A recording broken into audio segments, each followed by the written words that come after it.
ابھی چند دن پہلے کی بات ہے، کسی نے مجھے ویڈیو کلپ بھیجا، ایک نوجوان لڑکا یوں سر پہ ہاتھ رکھ کے بیٹھا ہوا کرے، اوہو ساری زندگی وطر غلط پڑھا. ساری زندگی وطر کی نماز غلط ادا کرتے آ رہے تھے ہم. رسول اللہ صلی اللہ علیہ وآلہ وسلم نے فرمایا کہ اپنی وطر کی نماز کو مغرب کی نماز کی طرح ادا مت کرو. ساری دنیا گمراہ تھی، ساری دنیا اندھی ہو گئی تھی، اور آج اس کو آ کے ہوش آیا، اس کو آگے عقل آئی ہے. اب تک جتنے دنیا میں لوگ گزرے صحابہ کے بعد سے لے کے اب تک، وہ سب کے سب جاہل، گمراہ اور اندھے تھے. اب اس لڑکے کو اب اس کو سمجھ آئی ہے کہ جی وطر تو یوں پڑھنا چاہیے.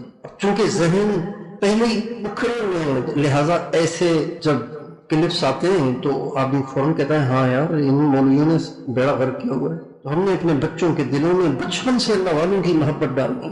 اب بات چھڑی تو میں عرض کر دوں، اس لڑکے نے آگے جو حدیث ہے وہ اس نے نہیں پڑھی، بس یہاں تک ایک ٹکڑا سنا کے پھر اس کا خود مطلب ایجاد کیا ہے. کیا کہ وطر کو مغرب کی طرح سے نہ پڑھو، اس کا مطلب ہے دو رکعت کے بعد اتحیات میں نہ بیٹھا کرو. اوہو میں تو ساری زندگی اتحیات میں بیٹھا رہا ہوں، جیسے کوئی زنا کرتا رہا ہے، اتحیات میں بیٹھا رہا ہے، ساری زندگی داڑھی منڈاتا رہا.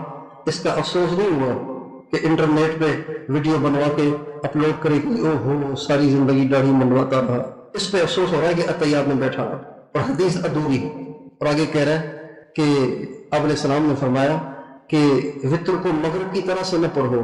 اس کا مطلب یہ ہے، ابھی اس کی اپنی ایجاد، اس کا مطلب یہ ہے کہ اتحیات میں نہیں بیٹھنا چاہیے، تینوں اکٹھے پڑھ کے پھر سلام پھرنا چاہیے. جبکہ آگے لکھا ہوا ہے اسی حدیث میں کہ وطر کو مغرب کی طرح سے نہ پڑھو بلکہ 2-4 رکعت ساتھ اور بھی پڑھا کرو، صرف 3 نہ پڑھا کرو.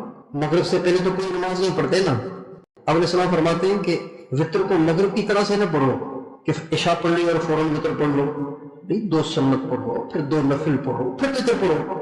اب یہ مطلب کسی کا ایجاد کردہ نہیں، خود ہی لکھا ہوا ہے.